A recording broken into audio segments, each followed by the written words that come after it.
internet, it's cool to see miniatures come to life. And honestly, you know, painting a miniature, it doesn't have to be complex. It doesn't have to take 40 hours per mini. It can. You certainly don't have to. And you don't have to be a professional artist. Knowing, you know, color interactions and techniques and whatnot certainly helps. But for any of you who are curious, never, you know, don't turn down the opportunity. Give it a try. Especially if you have a friend who's already painting. Ask to borrow a brush and some paints. I'm sure he or she will be willing. And might even give you a tutorial. You can find plenty online also. But try painting a mini. It's a lot of fun. Took you about 2.5 hours. Yeah, don't overdo it. You can nitpick details on a miniature forever. And then when you realize that the miniature is always like 3 or 4 feet away from you when you're playing, you're not going to see those details anyway. So you don't kill yourself over a miniature unless you're going to enter that miniature into a contest. Like the Crystal Brush Award from Cool Mini or Not. Or the Golden Demon from Games Workshop. That kind of a thing. You know, if you want to enter a contest, yeah, spend 40 hours with a single hair brush over a magnifying lamp and get every detail in because they look for detail. But if this is what you're going to play with at your tabletop, and I'm not even saying that just accept a bad paint job. Don't accept what you don't like. But don't spend 40 hours on a character if you're playing a game maybe, you know, like once every 2 weeks or once a month, and you know, your character is always going to be 3 or 4 feet away from you on the table. So you and others might miss out on those fine details. You can feel proud about it. But if you just want to play and you want to have a plethora of really interesting characters, just pick up and start painting. The store I worked at ran Learn to Paint days every month. We painted about 120 Space Marines in various shades of the rainbow. Yeah, that's something that I'm starting up at the store too, to help support the hobby, to teach an interesting skill. And we're going to do stuff like painting skeletons. I ordered a bunch of the pre-primed skeletons from WizKids for the D&D line. You can't go wrong painting a skeleton, everyone. You can't go wrong painting a skeleton.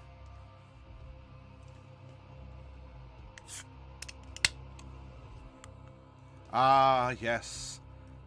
Nothing like store-brand Diet Cherry Cola. It's not even soda, nor is it Coke, nor pop. It is cola. And, of course, the nice aluminum... TJ, earmuffs.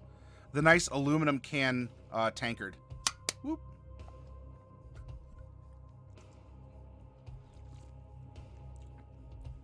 Challenge accepted from O-Sheeps and Misfit to mess up painting a skeleton. I look away for 30 seconds. Why is your skeleton on fire? We're using water and acrylic paint.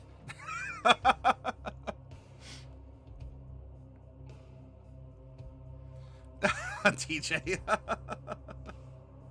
Oh gosh.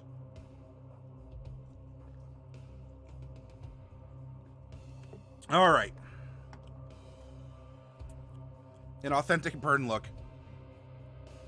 I said nothing. You heard nothing. Or really it'd be nothing. You heard nothing.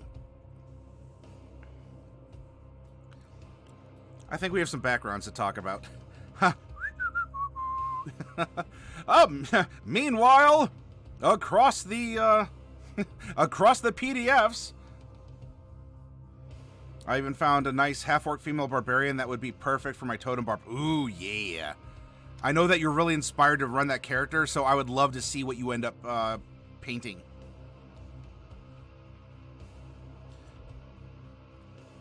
Backgrounds. Leaving the nest. There comes a time when even the most enthusiastic student has to face the dreadful challenges of the world.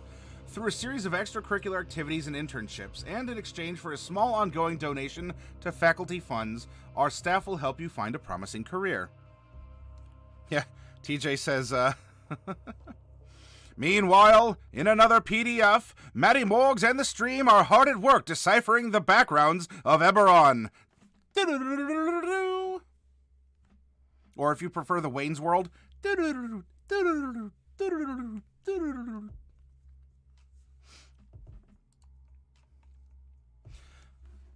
A background is more than a set of proficiencies and a seldom called upon feature. Thank you.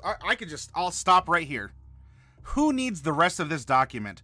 That is a half sentence of truth. That is a half sentence of truth, everyone. In 5th edition, do not disclude backgrounds. Backgrounds are amazing things. The crux of our entire character creation process in our workshops depends on backgrounds. You know, the race in the class is important, but that doesn't always tell us who the character is.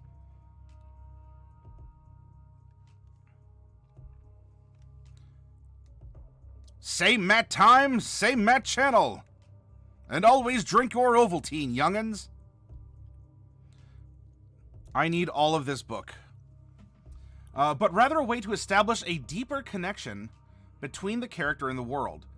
Through the avenue of a character's background, a DM and player can explore the personal history, flaws, and vices that shape the overall story thus far. Hallelujah. Preach it, brothers and sisters. This document is reinforcing everything that we have talked about for over a year now in our workshops. This adds depth and flavor, but it's also a tool that the DM can use in developing adventures. Hello, hello, hello. Yellow, is this a yellow? Yellow. If one of the characters is a soldier, the DM has room to use an old comrade in arms as a story hook to propel the next adventure through a plea for aid. In the same vein, perhaps the character remembers the location of an abandoned military cache that provides characters cover or supplies in a time of dire need. If a char actor is a noble, the character could be called upon to defend their family's honor or to represent the family at an important political engagement.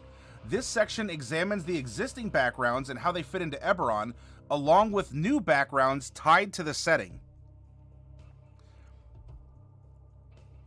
Rosia says, never use the default background. At least think it through and leave some for the DM to add. There will always be. I would still recommend that you generate 2 personality traits, an ideal, a bond, and a flaw. But those aspects to your character that you generate as a player provide your DM a plethora of opportunity to engage with the character.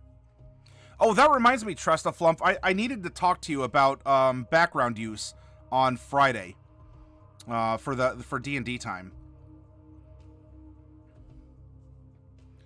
Kleptoplay says, the spells I take, the stats, and the iterations of my characters are all based on background. Klepto, while you may not have met us during a character creation process, you will find that's what we do. When we go through and we take skills and feats and all of this, it's based on who the character is. And not, well, no one has this language, so I guess I'll take, you can do that in D&D. I'm not going to say you're bad for doing it, but I like making whole organic characters. Oh, yeah, so Trustaflump. So for some background features, just on a quick side note for anyone, by the way, D&D time, the letters D, the letter N, the letter D, time.stream. Go there, check out D&D time, and play with those D&D boys on Friday. They run an awesome job. I had a lot of fun. I have a bunny folk paladin, and yes, that you heard me correct. But yeah, we'll talk about it. It was a way to try and use the criminal network for my bunny folk. Because, they're little one-shots, and so, I don't expect, like, vast, conspiratorial level stuff, but I was thinking that with a criminal background like that, because you have this information network, I called it the Zuzip network because she's, like, seeding herself all around, and, she knows how to find things. She's like Red in Shawshank. But maybe if I could use that background feature to have a chance at maybe knowing, if we're trying to detect something or to try and, oh, I heard about this.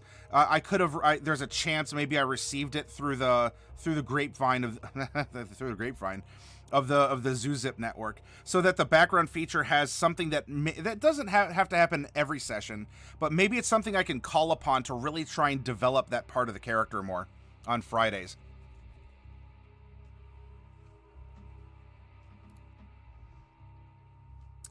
All right, so first background is the Aspirant. The Druidic sects of Corvair are as organized and established as any divine faith. You have spent your life in the service of a Druidic sect, serving as an intermediary between civilization and the wild. You are trained in the rituals and rites of your sect. You can offer both spiritual and practical guidance to those who follow you into the wilderness. You don't have to be a druid, and you might not be able to perform magic, but you can understand the primal mysteries of your sect, and the world itself is your temple. Choose a druid sect, or work with your DM to develop a nature-focused order. The druid section contains a sample of organizations from the Eberron setting. Were you a youth brought up learning about the seasons and solstice from the rural priest of your homeland? Perhaps you were a warden watching over travelers, an initiate performing the sacred rites, an advisor guiding a farming community, and it's up to you to discern why you decided to leave.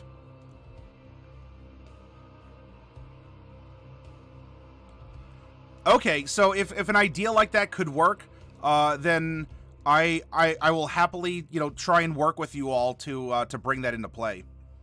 Need to go soon. Need to prepare some stuff. So sorry I can't say. Rosia, don't apologize. I'm happy you're here. I'm thankful you participated in the conversation. Thank you for doing so. And whether it's through Discord or if you catch us streaming, you know that you have a seat at our table. You are always welcome. And don't apologize for, if you need to, go to work or school or go to bed or, you got to meet up with friends or family. That's fine. I'm not going to get upset over that. You got to do what you do in life so that you can spend some time here. And I appreciate that time. No, it doesn't really have Thieves Tool proof. We let him use his... Oh, yeah. Gotcha. Tinker Tools.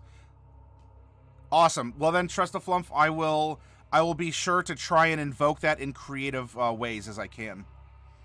Oh, hi. Hi, One Crit. I designed my totem barb in the event that something happened to Mordecai. She is made with the Mesomasca setting in mind. Ooh. Isn't that a nice James from Pokemon? Ooh.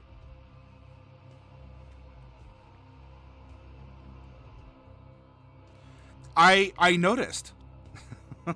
Senpai noticed, One Crit. And he found you wanting. Who needs thieves' tools when you have a rifle? Our gunslinger just shoots his way through everything.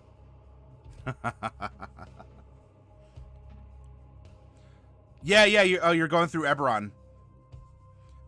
And One Crit Wonder, I don't suppose you have an Eberron one-shot lasting approximately 4 hours for characters of level 1 or possibly 2 that you could use some volunteers to go through.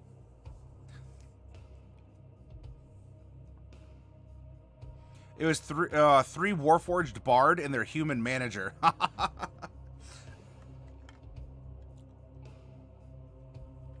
Uh-oh, Misfit. A Drider?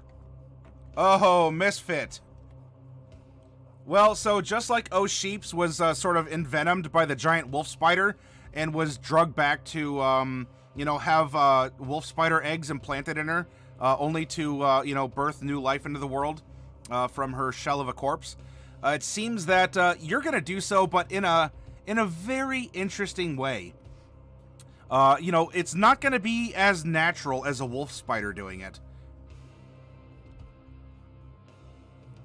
Yeah, you have disadvantage. So traveling band called the War Band who arrived in Sharn for the big show.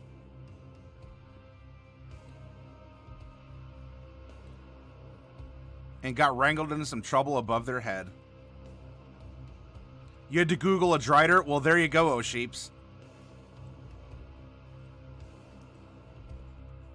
So yeah, Misfit is, I guess, getting, Misfit's getting, implanted here with Drider babies.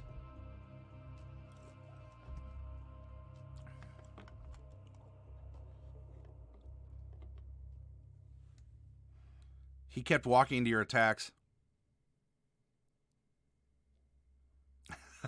Oh, Sheeps may be feeling worse for you. All right, so as this aspirant, which is kind of maybe the acolyte equivalent in Eberron here for druids, nature and survival makes sense. Herbalism kit makes sense. Languages any one. That usually balances out because you usually get 2 tool proficiencies, 2 languages, or a mix of either.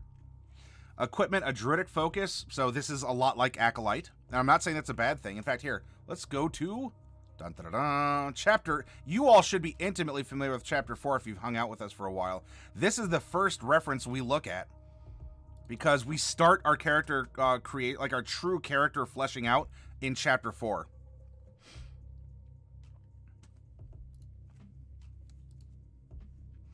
A shepherd's wood staff, that might count as a quarterstaff, a set of traveler's clothes, an herbalism kit, and a pouch containing 5 gold. That seems cool. Wild hospitality. As an aspirant, you can perform the rituals of your sect and can demand respect from those who share your faith. You and your adventuring companions can expect to receive shelter and support in any established outpost of your sect, though druidic outposts are often sparse in what they can provide. Nature itself will also provide for you. When in the wilderness, you can find food and fresh water for yourself and up to 5 people each day, provided you aren't in an unnatural or exceptionally barren environment. Now, unfortunately, there's a lot of unnatural and exceptionally barren environments in Eberron. Ooh, pardon me. Who burps when they drink soda? Shame on me. But this is neat because it does blend Outlander with Acolyte. It's very utilitarian. Now, I'm not going to go over each of the personality traits. When we generate characters next week, we're going to use these backgrounds, and so we'll explore it. Plus, I want to leave something for you to read. You know, if you're going to support the authors, the creators here, you know, I want you to delve into it. How dare you, Maddie, talking about such sects on stream. Kids watch this show. Yeah, I thought it was PG-13. Unfollowed, unsubbed, unsubscribed, reported, TOS violation.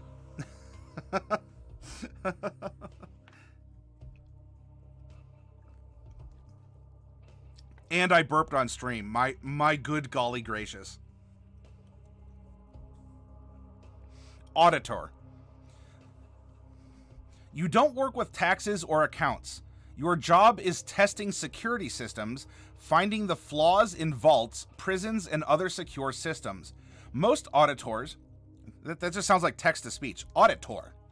Most auditors work for the Warding Guild of House Kundarek, testing locks, traps, and other Kundaric creations. You could also have worked for the Warning Guild of House Medani, helping to spot threats before they occur. In those days, locks and wards were something you studied for your job. Now you're putting your skills to practical use as an adventurer. Insight and investigation, ooh, solid mix. Thieves' tools and Tinker's tools, so there we go, Flumph. Kind of supporting that notion. Tinker's tools could be swappable, to, you know, if it's character appropriate. Equipment, Thieves' tools are pretty cool. So there you go. If you play a character with Thieves' tools, call them your cool tools. Your Thieves' cools. A set of common clothies, an Auditor's badge, so that'll carry some roleplay weight, and something you should discuss with your DM, and a pouch with 5 gapuz. Feature, Keeper of Vaults. You have an excellent memory for traps and security structures, and can always recall the general construction of such apparatus. Shouldn't it be like apparatuses? Apparati? It ends in a US. Apparati. Including their triggers. You can also find blueprints of a specific trap in order to learn the details of its application. Such blueprints might provide knowledge of points of weakness, possible advancements, and magic or mechanisms that might trigger them. Your access to such information isn't unlimited. If obtaining or using the information gets you in trouble with the law, your affiliation can't shield you from the repercussions. That's a good catch-all, by the way, at the end of that. Now, it doesn't have a mechanic for how much does a blueprint of a trap cost, but it's interesting because with this background, you have almost the equivalent of a wizard's spellbook or a druid's, like a druid's bestiary. except for traps and locks and other such devices, so that you can reference it and be more capable at overcoming that trap or lock or other hindrance. Or maybe if you bat your eyelashes at your DM, maybe some hazards may also count. You're gonna take a nap as well. All right, one crit. Thanks for ratings. Thanks for stopping by. I'm gonna head out for now. I will be back later though. All right, Klepto, be well. Thank you for staying around with us here.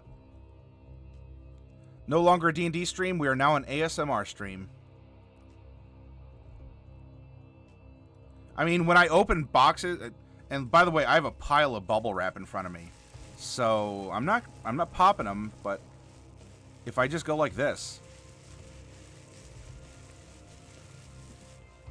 does that make you anxious for popping bubble wrap? Making them, says Organic. I missed trap crafting from 3.5.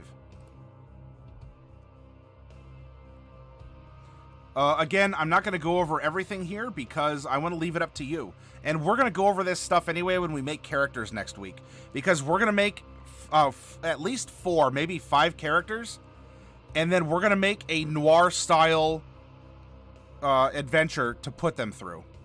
As a show of this is what we have. So they'll have dragon marks. We'll feature the new race or sub-races. Things like that. Alright, maybe we're a cadet. You were commissioned as an officer, but you never actually made it to the battlefield. Perhaps someone pulled strings on your behalf to save you from conflict, or perhaps the war ended before you had a chance to serve. Rather than being thrown into war, you are left to choose your own path. Are you angry that you never had an opportunity to prove yourself, or glad you have dodged the front lines? When you choose this background, work with your DM to determine which military organization you trained to be a part of, and what lifestyle you have led up until you began adventuring.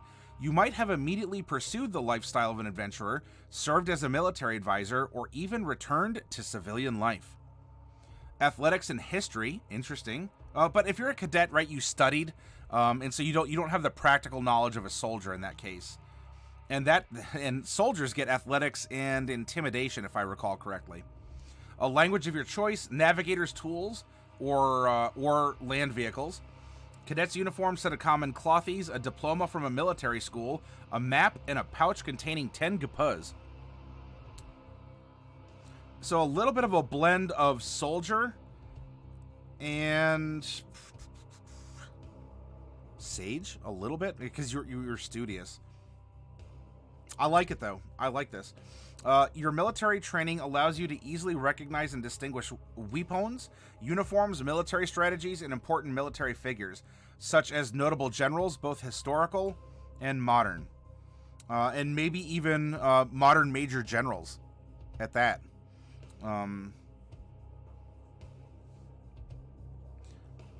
This seems very... this is roleplay heavy. This is world building heavy. Or not world building, but like... immersion in the campaign environment heavy. The feature may not seem like much. It's one sentence. However, the information it can unlock can be extremely useful and give you very good advantages in roleplay situations that can then allow you to plan for better encounter situations. I literally just got that song out of my head. Well, you are welcome to do so again. You have advantage on it, though. TJ, I grant you advantage to get that song out of your head once more. You can make a save at the end of each of your hours of life.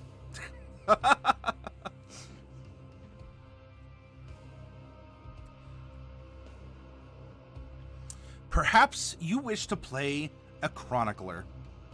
People need news, and you're the one to provide it. You could be an investigative reporter searching for issues of national importance, such as conspiracies, corruption, threats of war, or news about the morning. You could be the gathering gossip, or sharing the tales of bold adventurers. So make sure your friends do something worthy of a story. You could also be a general agent of the Library of Korenberg, always watchful for anything that could expand the repository of general knowledge. Insight and investigation, good combo. Calligrapher Supplies, awesome. Any language makes sense. The equipment you get: Calligrapher Supplies, set of common clothies, and a pouch containing an ink pen, bottle of ink, 10 sheets of papier. That's paper for all of you who don't habla en français. And 5 gapuz. I'm now down to 21 assessment items to mark. Yes! Stay on target. Stay on target. As a chronicler, you work for... Never mind, that's a side thought. As a chronicler, you work for an ongoing publication. What's your agency and what are they best known for? Do you work for the trusted Kornberg Chronicle or a muckraker for the Daily Prophecy? And so here you get a nice, you know, what is the type of paper you work for? I don't know, let's roll just to find out. 7. The Daily Prophecy, a fringe publication focusing on conspiracy theories and bizarre rumors. Headlines like "Dragons are running Zilargo," "King Caius is a vampire," X3, read all about it, "King Caius is a vampire," "Dragons running amok in Zilargo." So you're what the men in black call the hot sheets. Or you're the tabloids, you're the trash news, right? And you get to talk like a newsie and wear the newsie cap at that. How about that? You know what, that should be on here, a newsie cap. Feature, Press Pass. You're an established reporter for a known source of news.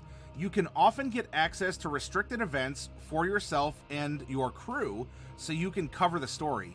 People familiar with your work may be excited to talk to you, and even people who have something to hide may not want to turn you away without explanation. Of course, using your credentials in this way draws a lot of attention. I really, really like this. I really like this, and not because I get to wear a newsie cap or say extra.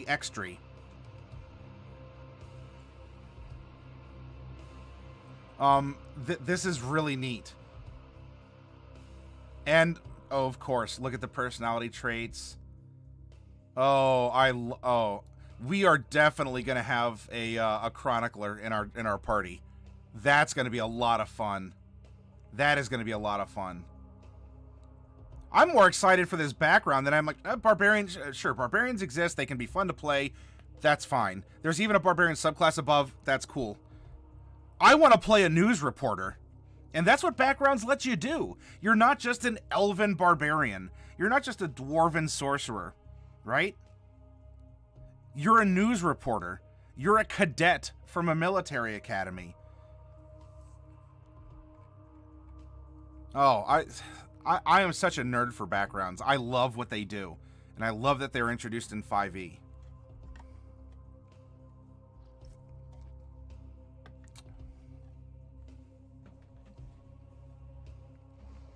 Now, existing backgrounds. There are 13 of these little buggers, and let's find out how they can be implemented in a flavorful fashion into Eberron.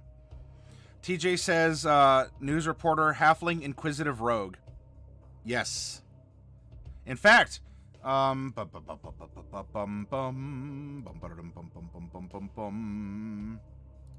gnome inquisitive is a miniature that is in the Dungeon of the Mad Mage. Has a nice cowboy hat, a little magnifying glass, probably some kind of like a self-defense rod or like a swagger stick or something, and she has a backpack. It's magnificent. I'll love it. I love it. I do.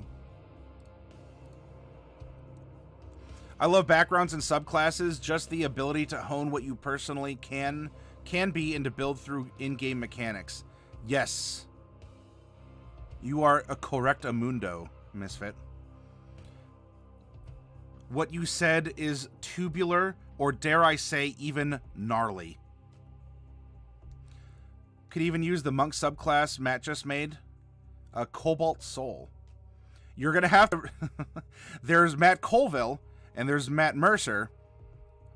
Can we have a big 3? Will one day I be a notable Matt in the realm of D&D? Mercer, he made it for his wife. Aw.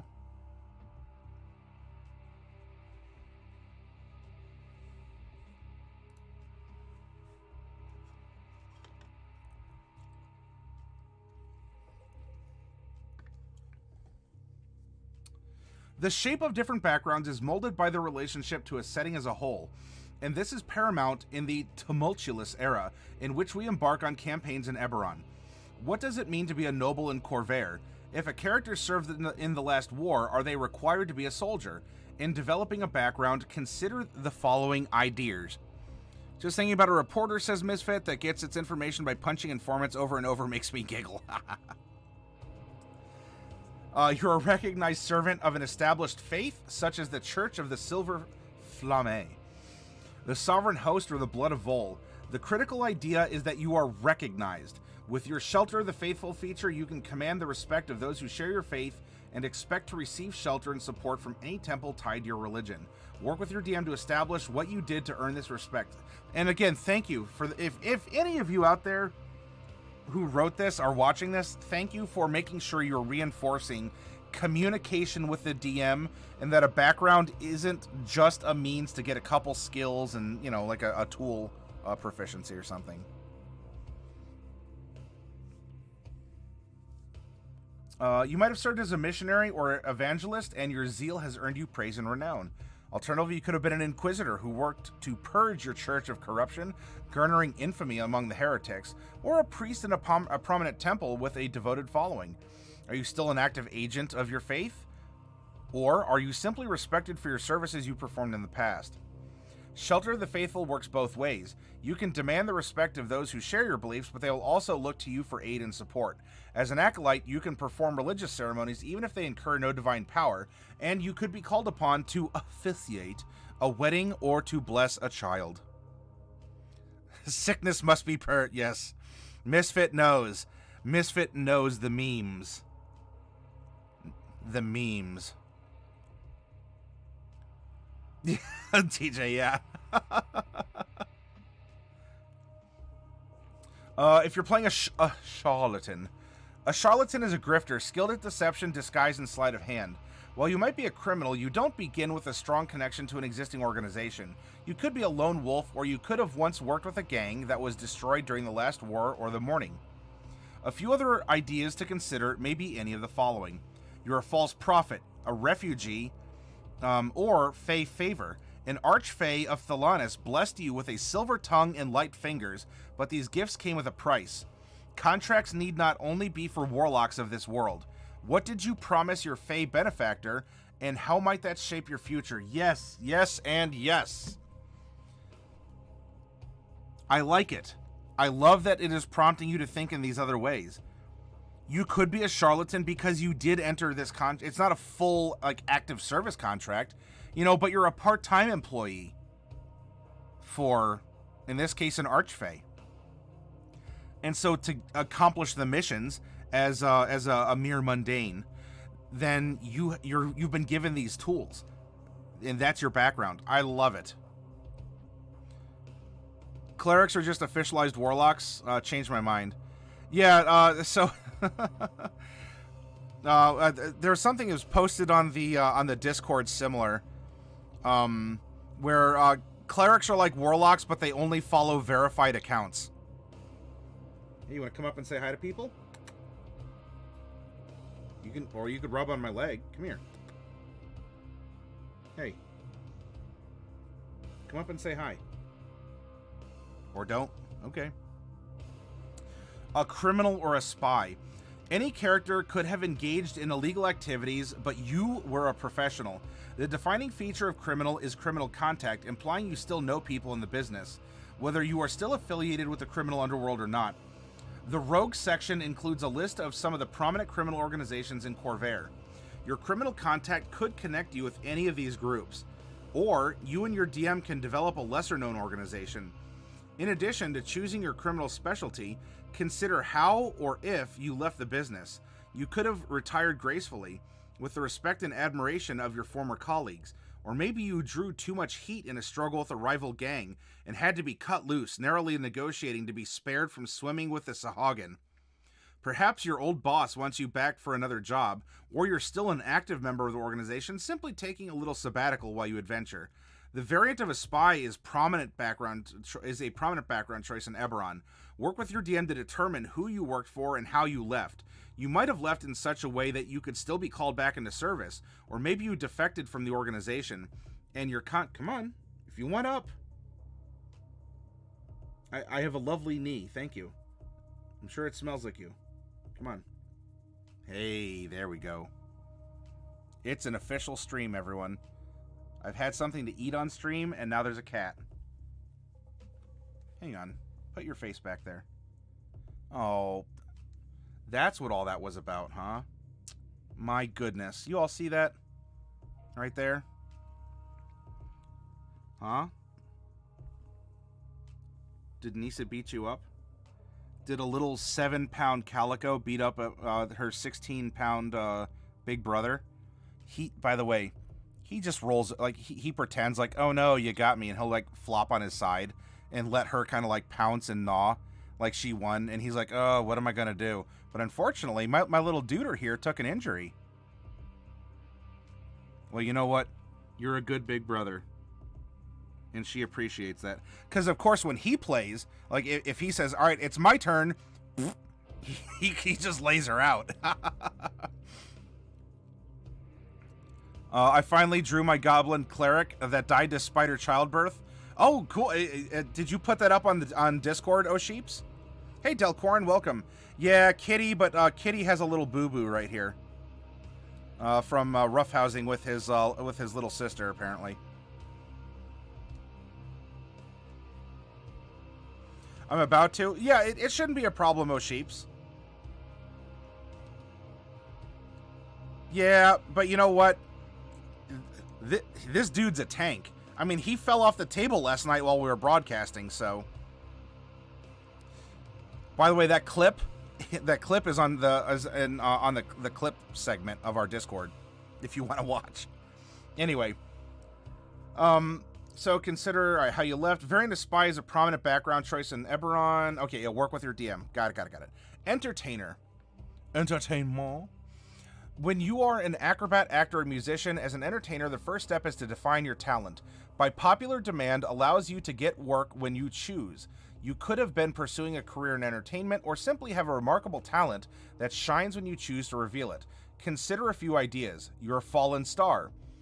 Fife and drum. You served as a regimental musician during the last war. You are an inheritor. You're an elf heir of the House of Thorani. Whether or not you have a dragon mark, you're a remarkable artist. Information about House Firelon, Thorani, and other options for entertainers can be found in the Bard section.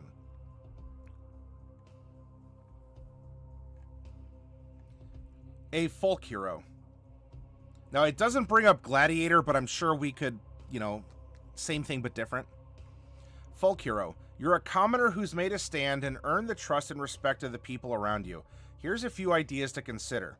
You're a deserter. You're a veteran of the last war, but you put your loyalty to the people ahead of your service to your nation. You may have refused a brutal order or even turned against fellow soldiers who are pillaging or hurting innocents. You may have been discharged, or you could be a fugitive hiding in plain sight, but you're still fighting to protect people in need. You could be divinely inspired. As a paladin or cleric, you may be a former farmhand or blacksmith who's felt the call of the divine. The common people who follow your faith consider you a hero, but you're not recognized by the hierarchy of your church, and you may not even know all the rituals of the faith. You could be a refugee champion. You're a Siren, perhaps even a former soldier, a sheriff, or refugee leader. You led a band of survivors to safety after the day of mourning, and you continue to do everything you can to protect and serve the scattered people of your nation. This same idea could apply to any scattered people. You could be the defender of Kabaran settlers or Eldeen farmers, or even as a Warforged hero focusing on helping other Warforged find a place in the world. A Guild Artisan. You're the most powerful mercantile guilds in Corvair, or the most powerful mercantile guilds in Corvair are tied to dragon-marked houses, as described in the Wayfinder's Guide to Eberron. You possess a Dargan mark. You might work directly for one of the houses. However, the guilds also license many independent businesses. If your character is a bartender, the Hostelers Guild of House Galahanda is certainly the most powerful guild you could be connected to. Alternately, you and your DM could develop a smaller mercantile organization for your background, something operating in the space below the dragon-marked houses, or a union that answers to the houses but doesn't require direct communication with the individual businesses. Ah, the Hermit. The Hermit has an extremely powerful feature because it is actually so not defined. Because you are supposed to talk with your DM about an extremely important revelation. Oh, it's in Discord. Let's take a little look-see real quick like. Oh yeah, there's nothing wrong with that photo. I mean, like, if you illustrated her, like, actually, like, being sundered by spiderlings, pouring out of, you know, every orifice and whatever, you know, from the husk of a corpse of the goblin, that might have been like, eh.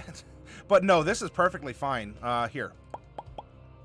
By the way, I think I've mentioned this before, everyone, but, oh, come on, really, Windows? Anyway, Sheeps is an artist, does stream art, and Sheeps, do you take commissions? Like, if people wanted, characters commissioned, can they talk to you about that?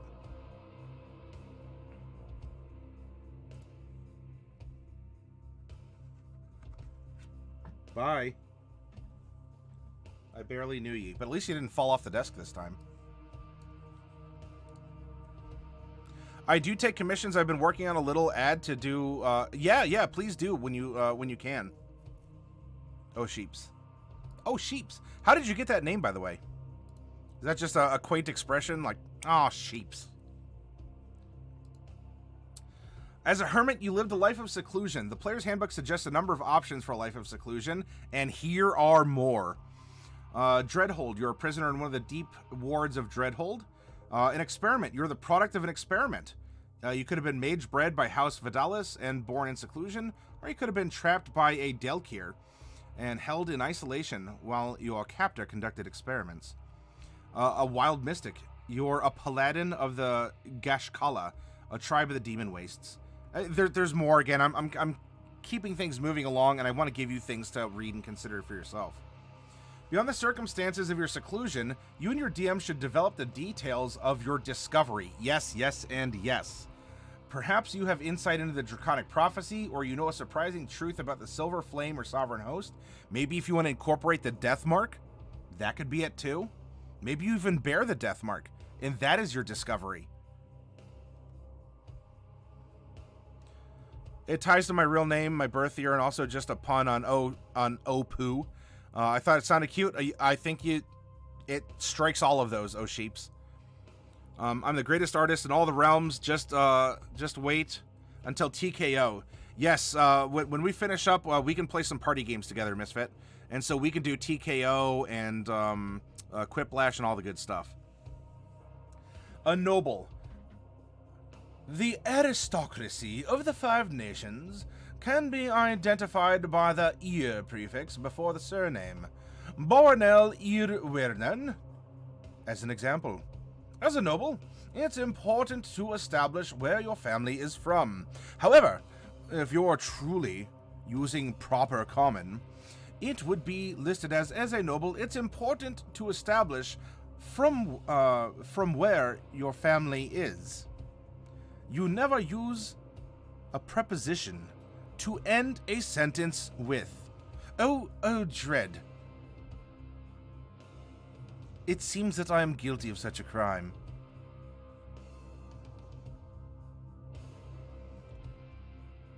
Undare. Strongest bastion of feudal tradition, arcane magic is important, and as a noble, you'll be expected to demonstrate some degree of mystical talent. Alright, so it's getting into the geography and a little bit of the politics and the culture. You know, here, I'll randomly roll. If we're going to explore, let's explore. 1, 2, 3, 4, 5, 6. Roll a d6. 5. Thrain. The Church of the Silver Flame governs Thrain, and the nobility persists in a largely ceremonial role. Your family might have tied itself closely to the church in order to maintain its power. Alternatively, your family could bitterly oppose the church, secretly hoping that the monarchy will be restored. Shh, shh, shh, shh, shh. No words, only actions. Outlander. As an Outlander, you're most likely from the wild regions of Corvair. The Barbarian section describes some of these areas. The Demon Waste, the Talenta Plains, the Eldine Reaches. Alternatively, you could be from rural or undeveloped areas within the Five Nations. For example, the King's Forest of Brayland is a vast jungle. You could never have seen a city. Pretty straightforward, and being self-referential is perfectly fine. Sage. As a sage, you are well versed in arcane lore and history, and you have a knack for digging up facts. You could be a clever person pursuing your own interests, an itinerant scholar following a lead, but there's many other options. You are in a position in the university. You are an inquisitive, just as it was pointed out earlier, right? You're a private investigator specializing in cases that deal with ancient or arcane matters. Your researcher feature means that you often know where to find information you don't possess. You could be a chronicler. The Chronicler Background presented in this section represents an active reporter, someone who's out on the front lines gathering info. As a sage, you could work for any of the for the chronicles described there as a researcher and fact checker. You're still devoted to uncovering secrets and sharing news with the public, you just use different methods. Then we come down to Sailor or Pirate. The foremost sailors in Corvair are the half-elves of House Lyrandar. The Windwrights Guild dominates the shipping trade in Corvair, and no mundane ship can match the speed of an elemental galleon with a dragon-marked captain. However, speed isn't everything. The Windwrights Guild licenses all manner of captains. You could also have served on an independent vessel. Aside from this, every nation has maintained some form of navy, and you could have served your nation on the seas. During the last war, the Lazar operated outside the Windwrights Guild and sold their services as privateers. Now that the war is over, a few have continued to ply their trade as smugglers and pirates, making the Lazar a suitable choice, should you wish to choose the pirate background. Soldier. You can be a former soldier without taking this background. Many of the other backgrounds here suggest possible military connections. What defines the soldier background is your military rank. That's your feature. We're going through this.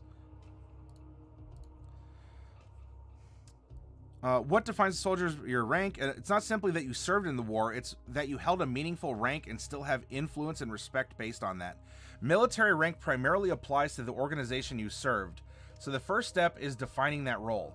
Consider whether you served one of the Five Nations, or if you're part of an independent force. Did you serve on the front lines, or were you primarily a strategist? And so, in addition to what you see here for a specialty, these are other considerations. A blade mark. Blade marks of House Deneth are the largest mercenary organization in Corvair. Sire, holding military rank in a fallen nation might seem like a bad choice, but it can actually make for an excellent story. Former Siren soldiers may not have much to offer, but they're spread among the refugees and found across Corvair. So you could be kind of loosey-goosey. You could travel around. You get information. People might trust you. People might not. You could be a Templar, a Valinar, and I'll let you read about those yourself. Because I'm mean like that. I'm a big old meanie. Meh. Urchin. You grew up in the shadows of one of the great cities of Corvair, carving out a niche in the alleys of Fairhaven or the sewers of Sharn. Your defining feature, City Secrets, grants you the street smarts and know-how to swiftly move from place to place in a bustling city. Cellar Dweller. You're a part of a community that dwells in the dark places within cities. Lowborn friends. You were orphaned and had to struggle to survive, but you didn't do it alone. You forged an alliance with other urchins, people you met on the streets. You could be a refugee. The last war raged for almost a century. See, the urchin in here often depicts you as a poor, Oliver Twist orphan, when you absolutely do not have to be that. In fact, when we rolled our last urchin, it turns out that she was a widow. An adult tiefling person who lost her her infant son and her husband in a fire. And it actually made this tiefling afraid of fire. But urchin fit very well with the other aspects of this character that we generated.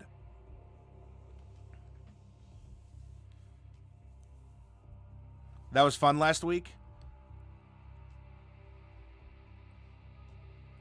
Chisai Pete, I don't want to be a jerk, but should you just be reading this on stream? There's not necessarily a reason not to. We're discussing it. We're going over it. We're finding, we're talking about things that we like, catching a couple errors here and there. And I'm also not going over the entirety of the document, which was also purchased. It was purchased from the DM's Guild through like a verified transaction. So I appreciate the I appreciate the concern, Pete, but I think we're going to be okay in this instance.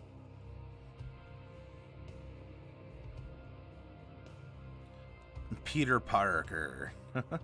Orc, hey, welcome, welcome, Orc. I am a meanie.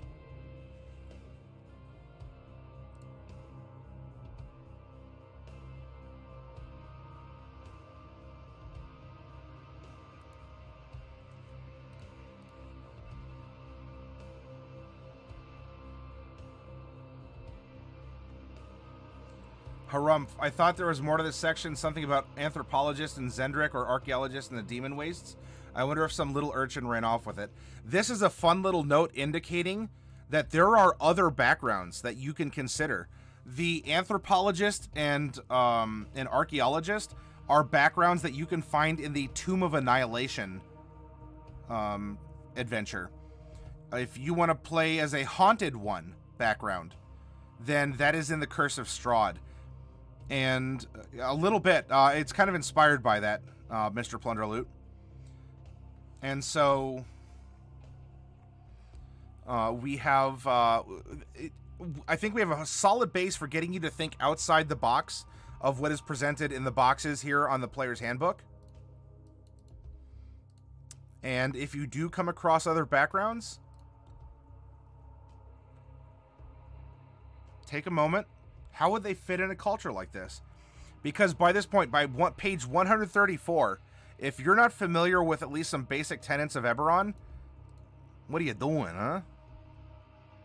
Dragon's Milk beer is amazing. I'll have to keep my eyes open for that. Because that wasn't the beer that I had, was it? Or was that the stuff that kind of had like that roasted kind of cherry flavor to it? All right, now, I am not going to be going over through Chapter 3 Fantasy Noir. I'm going to save this for when we are creating Eberron characters next week and when we're getting ready to make a Noir adventure so that we can discuss the storytelling, that we can discuss the storytelling techniques that Eberron really hopes to encourage. So as far as the review goes, we've put in our work for the week, and I do sincerely hope that you all will you're inspired by this. You want to read more. You want to do a deep delve into the lore, and that you are going to enjoy what this supplement has to offer with working with the understanding and permission of your DM. Remember, just because this is printed or just because the Wayfinder's Guide is printed, you may notice that that this has a very nice, fancy, official-looking cover. You may notice this does not. So bear that in mind. And also, just because Wayfinder's Guide is official content does not mean your DM may allow anything, or might only allow, okay, so these two things I really like, everything else is not allowed. The entire point of D&D is communication in order to tell a story between everyone.